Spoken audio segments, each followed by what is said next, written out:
আমি বন মেকআপ চলে আসছি আপনার সাথে নতুন ভিডিও নিয়ে। তো এক ভাই আমার কাছে একটা ডিজিটাল ওয়েট স্কেল পাঠাইছে, উনিও সার্ভিস করে।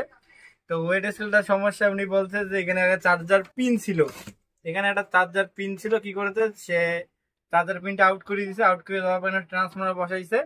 বসার পর যদি এখন মনে করেন আপনি সুইচ যদি চালু করেন, যা যে আপনাকে দেখাই, যা এটা সুইচটা একবার চালু করলাম, তো এখানে কাঁপতেছে।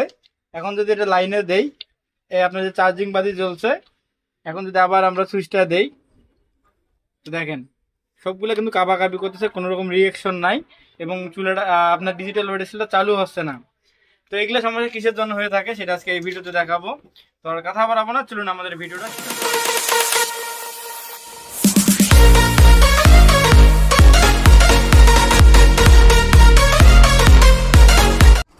তো এই সার্কিটটার একটু বিষয়টা একটু আলাদা। এখানে আগে চার্জার পিন সিস্টেম ছিল, অর্থাৎ আলাদাভাবে চার্জার দিয়ে এটা চার্জ দিছিল। তো কোনো কারণবশত এটা নষ্ট হয়েছে, হওয়ার পর এখানে একটা ট্রান্সফর্মার বসেছে ওই ভাই, বসার পর কানেকশনও দিছে, কিন্তু এইরকম সমস্যা। তো এগুলো সমস্যার সমাধান কিভাবে হবে সেটা আজকে দেখাবো।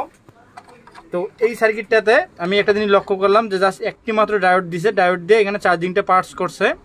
আর যেগুলো অনেকগুলো সার্কিট আছে এইরকম সার্কিট, যেমন এখানে ব্রিজ ডায়োড বসানো থাকে। তো আমার ব্রিজ ডায়োড বসানোর কাজকে যে প্লাস মাইনাস দিক তৈরি করা, অর্থাৎ আপনার এসি থেকে ডাইরেক্ট আপনার ডিসি ভোল্ট তৈরি করা। তো সেম ক্যাটাগরিতে এখানে এই অপশনটা নাই, এই সার্কিটে এই অপশনটা নাই। উনি কি করছে, এখানে জাস্ট প্লাস মাইনাস কানেকশন দেওয়া আছে, অত লাল এবং কালা প্লাস মাইনাস কানেকশন দেওয়া আছে।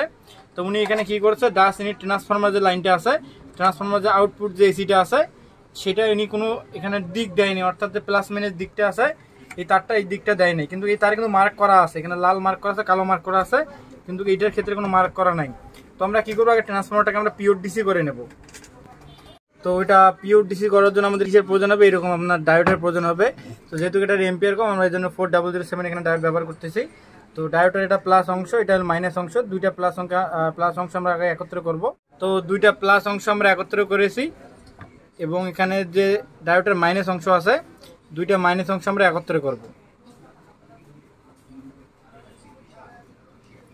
তো আমাদের মাইনাস অংশ একত্র হয়ে গেছে। এখন এর যে প্লাস অংশ আছে এর মাইনাস, এবং এটার প্লাস এটার মাইনাস আমরা জাস্ট একত্রে সুন্দর করে কমন দিয়ে দেব। তাহলে আমাদের তৈরি হবে কি, আমাদের এসি টু ডিসি কনভার্টার এখানে তৈরি হয়ে যাবে। আপনার ডায়োড দিয়ে এখানে এখন পিওর ডিসি বেরাবে।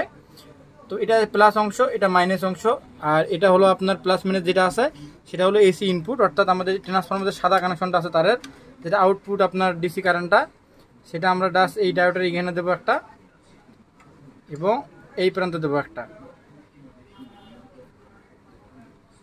তো দিলে আমাদের প্লাস মাইনাস দিক তৈরি হয়ে যাবে।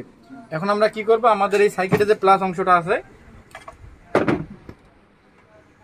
সার্কিটে প্লাস অংশের সাথে প্লাস কানেকশন এবং মাইনাস দিয়েছি। এখন এটা ফুল আপনার ডিসি হয়ে গেল।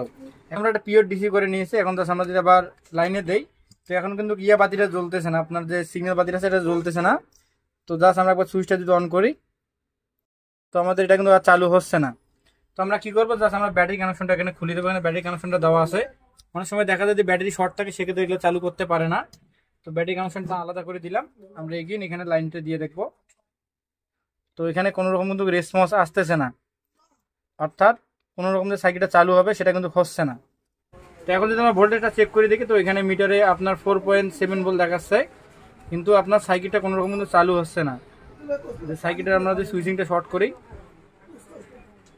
সুইচিংটা একদম শর্ট করে দিলাম, তো কোনো রকম দেখেন এখানে চালু হচ্ছে না সার্কিটটা। আচ্ছা, তাহলে সার্কিট যেহেতু চালু না হয়, আমাদের ব্যাটারি যে কানেকশনটা আমরা খুলেছি, আমরা ব্যাটারি কানেকশনের সঙ্গে ডাইরেক্ট আমরা ট্রান্সফর্মার কানেকশনটা করব। তো ট্রান্সফর্মারের প্লাস এবং ব্যাটারি মাইনাস, তো দেখেন সার্কিট কিন্তু একদম পুরোপুরি চালু হয়ে গেল, অর্থাৎ আমাদের ব্যাটারি দিয়ে কিন্তু সার্কিটটা একদম পুরোপুরি রান করতেছে। যদি ওয়েট দেই, একটু লুজ কানেকশন হচ্ছে এখানে।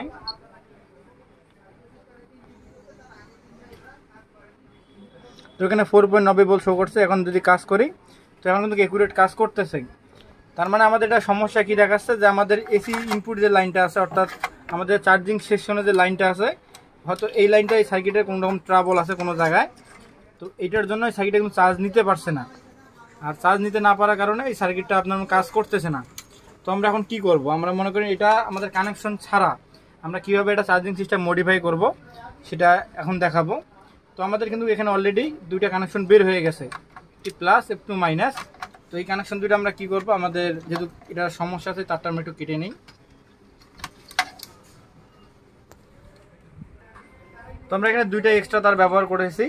তো এক্সট্রা তারের এই যে প্লাস অংশ এবং ব্যাটারি প্লাস অংশ একত্রে করলাম, এটা মাইনাস অংশ এবং ব্যাটারি মাইনাস অংশ একত্রে করলাম। তো একত্রে করা কমপ্লিট। এখন জাস্ট আমরা কি করব, আমরা এখানে ব্যাটারিটাকে বসাই নেব, সুন্দর করে ব্যাটারির সঙ্গে এটা সোল্ডারিং করে নিই। তো আমরা ব্যাটারি বের করে নিয়েছি এবং ব্যাটারিতে এখানে দুইটা এক্সট্রা করে তার লাগাইছি। তখন আমরা কি করব, জাস্ট আমাদের যেখানে ডায়োডটা যেটা বানাইছিলাম আমরা প্লাস মাইনাস দিকটা, এই প্লাস মাইনাস দিকের সঙ্গে ডাইরেক্ট ব্যাটারি প্লাস এখানে সুন্দর করে সংযোগ দেব এবং এটা যেটা মাইনাস অংশ আছে সেটা একদম মাইনাসটা সুন্দর করে সংযোগ দেব। তো আমাদের মোটামুটি এখানে অল এভরিথিং ওকে। এখন যদি আমরা চার্জিংয়ে দেই, এখন জাস্ট কিন্তু ব্যাটারিটা চার্জ হবে। আমরা চার্জিংয়ে দিলাম, এখন এখন কিন্তু ব্যাটারিটা চার্জ হচ্ছে। এখন যদি আমরা একবার চালু করে দেখি, তো দেখেন চালু হয়ে গেছে, কিন্তু একটু হ্যাং মারি আছে কারণ ব্যাটারিটার চার্জ অল্প। তো ততক্ষণ এটা চার্জ হোক। আমরা একটা কাজ করব, আমাদের এখন সিগন্যাল বাতির প্রয়োজন আছে। আমাদের কি সিগন্যাল বাতির প্রয়োজন আছে, যেহেতু এটার সিগন্যাল বাতিটা একদম ড্যামেজ, অর্থাৎ আমরা কানেকশনটা সাইডটা আউট করছি, এই জন্য সিগন্যাল বাতিটা জ্বলবে না। তো আমরা এখানে কি করবো, সিগন্যাল বাতিটা যাক পুরোপুরি আউট করে দেবো। তো এই সাইকেলের সিগন্যাল বাতি আমাদের প্রয়োজন নাই, আমরা এখানে নতুন একটা সিগন্যাল বাতি এখানে বসাবো। তো আমরা এখানে একটা সিগন্যাল বাতি ব্যবহার করবো। সিগন্যাল বাতির সঙ্গে 1K রেজিস্ট্যান্স যেটা আছে ঝালাই দিয়ে নিয়েছি, এর প্লাস এর মাইনাস টার্মিনালের সঙ্গে। তো জাস্ট এখন আমরা কি করব, এখানে সুন্দর করে একটু লম্বা করে তার বের করে নেব, নেওয়া এখানে কানেকশনটা দেবো। রেজিস্টার একটু সাপোর্ট দিছি ফাইবার টিউব দিয়ে, দেওয়ার পর এখানে সুপারগুলো দিয়ে বসাইছি এবং এই দুইটা যে কানেকশন আছে, তো এই দুইটা কানেকশন কি করবো, আমরা জাস্ট খুলে একটু ইনসুলেশন বের করে নেব। নেওয়ার পর আমাদের যে এখানে এসি যে কানেকশনটা আছে, অর্থাৎ আমাদের ট্রান্সফরমার যে কানেকশনটা আছে সেটার সঙ্গে আমরা ডাইরেক্ট কমন ধরে দেবো, তাহলে আমাদের প্লাস মাইনাস এটার প্রয়োজন হবে না। তো জাস্ট তো ট্রান্সফরমার মধ্যে আউটপুট যে কানেকশনটা আছে সেটার সঙ্গে আমরা সুন্দর করে এখানে কানেকশন দিয়ে নিয়েছি। এখন আমাদের সিগন্যাল বাতি জ্বলতেছে। এখন যদি আমরা সুইচ কানেকশন দুটো দেই, তো দেখেন আমাদের একদম ডিজিটাল লোড স্কেলও চালু। এখন যদি ওজন দেই, ওজন বাড়া কমাও ঠিক আছে। এখন আমরা কি করব, আমরা যেভাবে কানেকশনগুলো দিয়েছি জাস্ট একটু সাজে নেব। আমরা তারগুলো সুন্দর করে ড্রেসিং করে নিয়েছি। তো আমরা কি কাজ করেছি, জাস্ট এখানে ডায়োড দিয়ে ব্যাটারির সঙ্গে আমরা চার্জিংটা ধরে দিয়েছি এবং ট্রান্সফরমার লাইনের সঙ্গে আমরা সিগন্যাল বাতির কানেকশন দিয়েছি। দেশ আমাদের একদম ডিজিটাল লোড সেলটা ওকে। এখন যদি আমরা চালু করি, এখন একদম পুরোপুরি চালু হয়ে গেছে। এখন এখানে কোনো ওজনের কম বেশি নাই, তার মানে আমাদের একদম পুরোপুরি ডিজিটাল লোড সেলটা ওকে। তো আমাদের ভিডিও যদি ভালো লাগে থাকে আমাদের চ্যানেলকে লাইক কমেন্ট সাবস্ক্রাইব শেয়ার করুন। পাশাপাশি নতুন ভিডিও পাওয়ার জন্য বেল আইকনে একটু পুশ করে চাপ দিয়ে রাখবেন। তো আজকের মতো আসসালামু আলাইকুম, দেখা হবে একটা নতুন ভিডিওতে।